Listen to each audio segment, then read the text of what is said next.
对，我们就是一起共同去均摊上面的车位，然后把上面车位买下来，然后让我们自己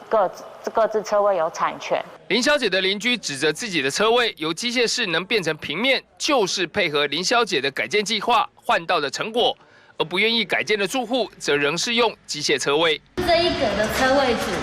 他要用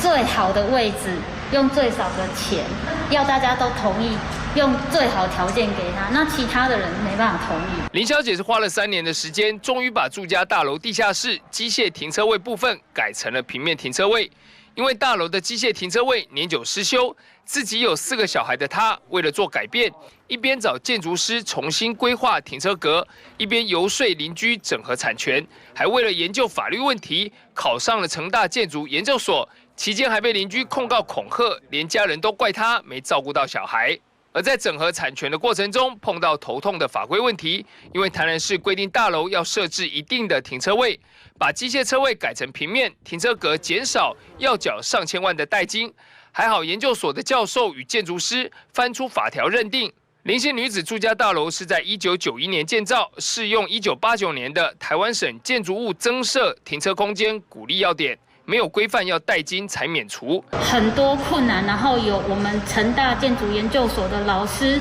然后跟同学，然后还有法研所的同学跟老师都一起来协助，包括业界的建筑师，大家去找70几年当时的建筑法规出来。因此，整个停车位改建只花了90多万的施工费，完成了台南首例的机械车位改为平面，不只增加了大楼的价值，也成为其他老旧大楼的典范。东森新闻黄崇群在台南报道。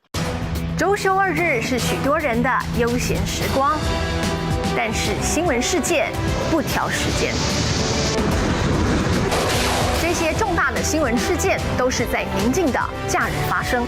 我始终坚守岗位，带来最真切的解析报道，直播深入，逻辑演绎，将故事一一说给你听。我是房叶涵，周6日新闻不停歇，给您最及时、深度报道。